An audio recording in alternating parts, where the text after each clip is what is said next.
Hey, hallo! Schön, dass du eingeschaltet hast. Herzlich willkommen auf meinem Kanal. Mein Name ist Ina und in diesem Video möchte ich euch zeigen, was ich aus dieser Decke nähe. Ich war super lange auf der Suche nach einer schönen Patchwork-Decke. Ich wollte sie auf jeden Fall Secondhand kaufen und so habe ich Trödelmärkte durchstöbert und auch diverse Online-Plattformen, bis ich dann letztes Jahr endlich diese Decke auf dem Trödelmarkt gekauft habe und ich möchte eine Jacke daraus nähen. Mal sehen, ob das so klappt? Nee, ich muss selber nähen.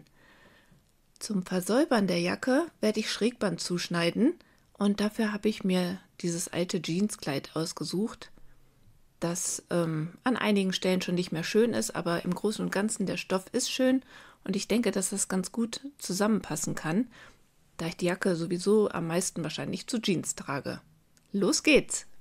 Zum Zuschneiden brauche ich auf jeden Fall Platz.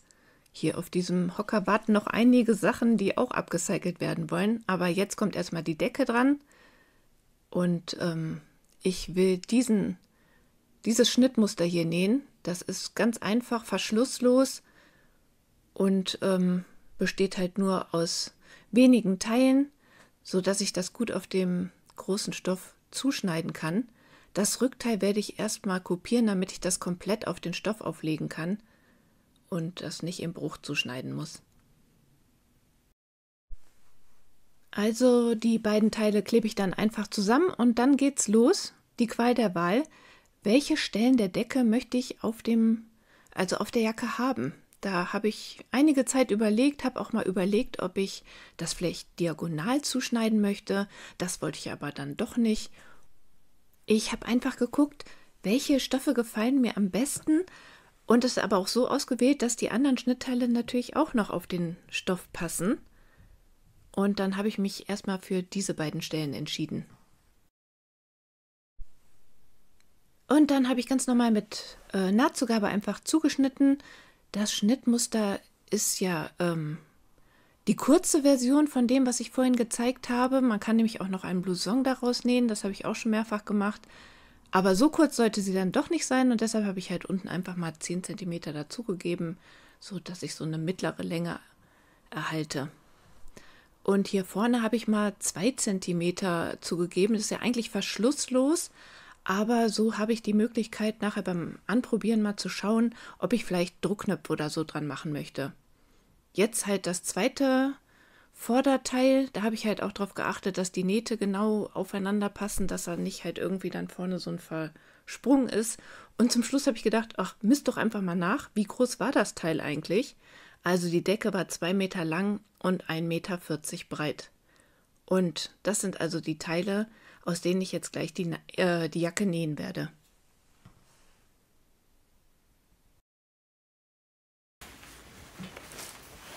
Also ich habe jetzt alle Teile versäubert. Jetzt gucke ich gerade, wo man es am besten sehen kann. Also was mir nicht so gut gefällt, ist dieses, ich glaube, das nennt sich Binding. Das ist das von Hand festnähen von Vlies und den beiden Stoffen. Das werde ich jetzt noch raustrennen. Und dann nehme ich mir, glaube ich, ein Stück Reststoff und guck mal, wie das aussieht, wenn ich den Stoff selber absteppe. Das mache ich jetzt als nächstes. Ja, ich habe jetzt einmal so ein Steppmuster hier gemacht. Kann man das sehen? Das gefällt mir gut. Also auf jeden Fall viel besser als dieses handgemachte. Und dann muss ich jetzt wohl ein paar Fäden ziehen.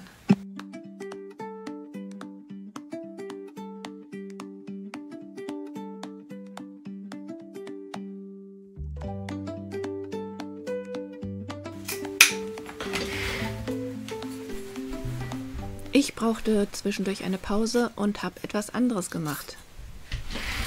Ich schneide gerade das Schrägband zu. Das Kleid, das hat es wirklich hinter sich. Aber hier so an diesen Stellen ist es halt überhaupt nicht mehr schön. Aber diese Sachen, also hier diese Fläche, die ist noch total schön und vor allen Dingen schön weich. Und das kann ich mir halt super als Schrägband für die Jacke vorstellen.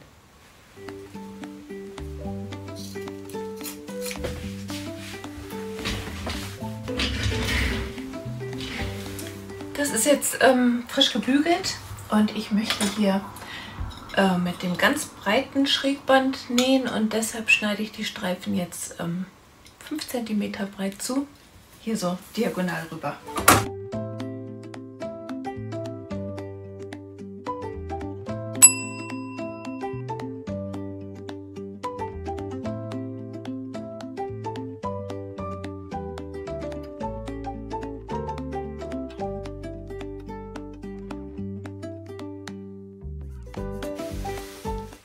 Ich habe alle Fäden entfernt, die können weg.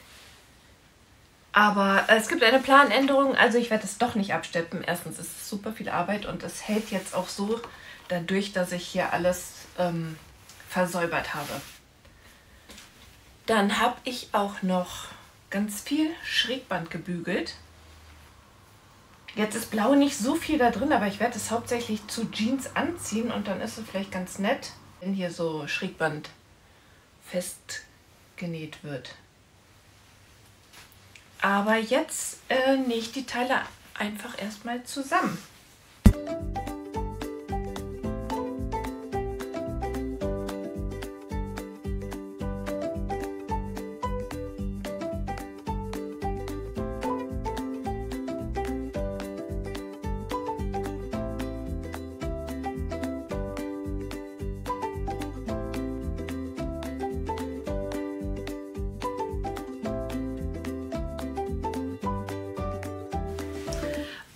Oh Mann, jetzt ist mir gerade beim Anprobieren aufgefallen, also als ich den ursprünglichen Ärmel anhatte, habe ich schon gedacht, oh, der ist aber eng. Ich glaube, da komme ich so gar nicht rein.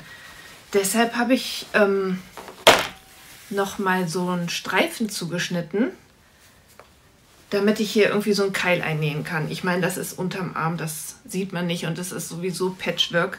Und jetzt habe ich diesen einen Ärmel schon angenäht, also zusammengenäht, eingenäht und gerade mal angehabt und es passt und die Jacke sieht schon echt super süß aus. Ich mache jetzt mal schnell mit dem anderen Ärmel weiter und dann fehlt ja noch, also Taschen möchte ich noch aufnähen und dann hier das Schrägband versäubern. Ja, aber erstmal eins nach dem anderen und ich weiß nicht, ob ich gleich Feierabend mache und morgen weitermache. Mal schauen. Also erstmal den anderen Ärmel jetzt etwas weitermachen.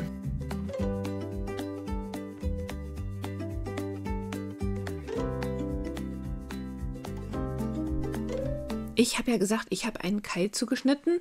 Das heißt also unterm Arm ist der 4 cm breit. Nachher der Ärmel wird da halt 2 cm breiter und unten 6. Da ist es dann 4 cm breiter. Und das Problem war auch hauptsächlich ab dem Ellbogen bis zum Unterarm. Ich konnte den Arm irgendwie nicht richtig knicken, weil da einfach zu viel Stoff war. Und dadurch, dass ich oben nur die 2 cm habe, kann ich das auch einfach noch so in den Armausschnitt einnähen. Hier seht ihr das. Das passt noch, das habe ich ja schon bei dem anderen Ärmel gemerkt. Das konnte ich irgendwie so verteilen. Die 2 cm, die dort mehr sind. Und genauso mache ich das jetzt halt bei diesem Ärmel. Stecke jetzt halt das untere an die Naht und oben an der Schulternaht fest und den Rest verteile ich dann dazwischen. Und ich wollte noch erzählen, das habe ich am Anfang vergessen, halt irgendwie natürlich hätte ich ganz viele wunderschöne Patchwork-Decken finden können oder habe ich auch gefunden, aber ich war jetzt natürlich auch nicht bereit dafür 100 € oder noch mehr auszugeben, weil ich es ja eben zerschneiden wollte und auch nicht weiß, was kommt am Ende dabei raus. Und so habe ich diese Patchwork-Decke gefunden, die mir auch sehr gut gefällt und habe nur 15 € dafür gezahlt. Von daher war das Risiko nicht ganz so groß, wenn es jetzt doch nicht so schön wird und mir nicht gefällt. So, der Ärmel ist jetzt eingenäht und so sieht das Ganze jetzt schon mal aus.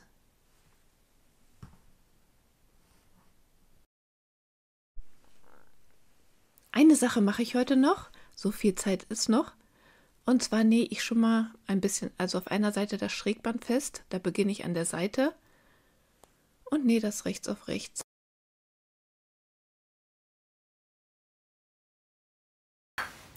Gestern Abend habe ich noch ein bisschen was gemacht. Also, was heißt ein bisschen? Das war jetzt auch nicht ohne. Ich habe halt an einem Stück hier dieses Schrägband angenäht. Aber erstmal nur eine Seite und den Rest habe ich aber schon mal festgesteckt. Das werde ich jetzt gleich noch festnähen. Und dann möchte ich noch Taschen drauf machen.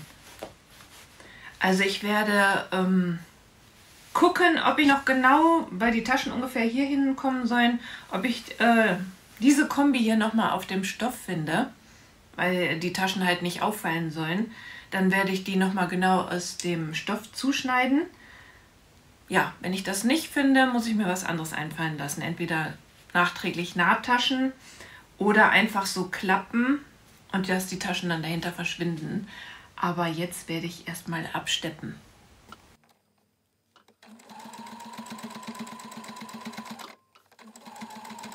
Hier habe ich ein Stück.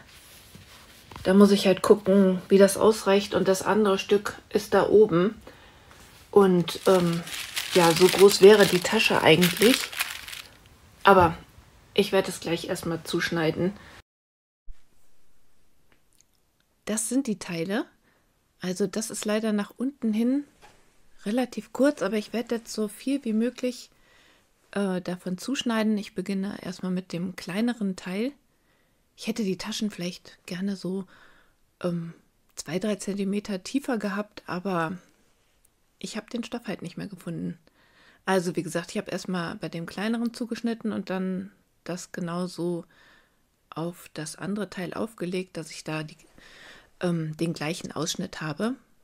Und dann habe ich das an der oberen Kante erstmal rechts auf rechts gelegt und genäht und drehe das jetzt so nach außen, dass ich da oben schon mal einen schönen Abschluss habe. Dann bügele ich die Nahtzugaben links auf links und steppe die Tasche auf.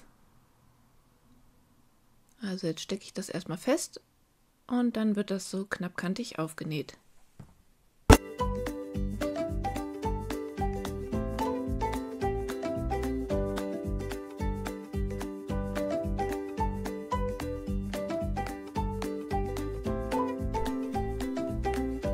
Und so sieht das jetzt aus. Jetzt fehlen nur noch die Ärmel. Ich habe die extra länger zugeschnitten, weil ich nicht wusste, mache ich einen Aufschlag oder irgendwie sowas.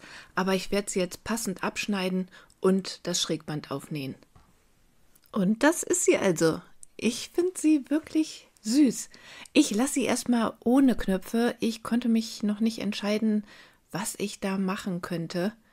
Aber die Farben, also ich muss sagen, ich konnte es mir zu Anfang auch noch gar nicht so richtig vorstellen. Es ist immer wieder eine Überraschung, aber ich mag sie sehr. Richtig schön frisch und mit den Taschen hat es auch ganz gut geklappt. Jetzt möchte ich euch gerne noch zeigen, welche Taschen ich mir dazu vorstellen könnte. Natürlich eine Jeans-Tasche, hier so die kleine Crossbody-Bag, das ist Schnittmuster Jolie. Die nehme ich immer super gerne, wenn ich nicht so viel dabei haben muss und passt einfach zu allem. Könnte ich mir auch noch aus einer anderen Farbe mal nähen. Aber vielleicht soll es auch mal ein Shopper sein. Ups, da geht auch hier mein Mondshopper mit den süßen Möwen-Canvas. Ich finde, das ist auch noch ein guter Mustermix, der passt. Hier an den Seiten hast du bei dem Schnittmuster innen und außen zusätzlich Taschen und mit einem Steckschloss wird der in der Mitte zusammengehalten. Du kannst aber auch einen Crossbody-Gurt dran machen und natürlich mal, wenn es richtig viel sein soll, die große Suki-Bag aus Jeans. Die nehme ich auch immer super gerne mit. Das Schnittmuster gibt es in 2 Größen. Das ist die kleine Suki-Bag, die Little Suki-Bag. Und ja, die finde ich sieht auch richtig cool dazu aus.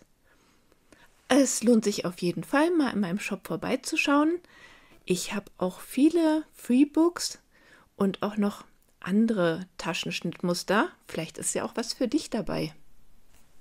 Ich hoffe, mein Video hat dir gefallen und freue mich natürlich sehr über einen Daumen hoch. Vielleicht auch einen Daumen hoch oder ein Smiley, Herz oder sonst was als Kommentar. Natürlich auch gerne längere Kommentare, die lese ich auch immer super gerne.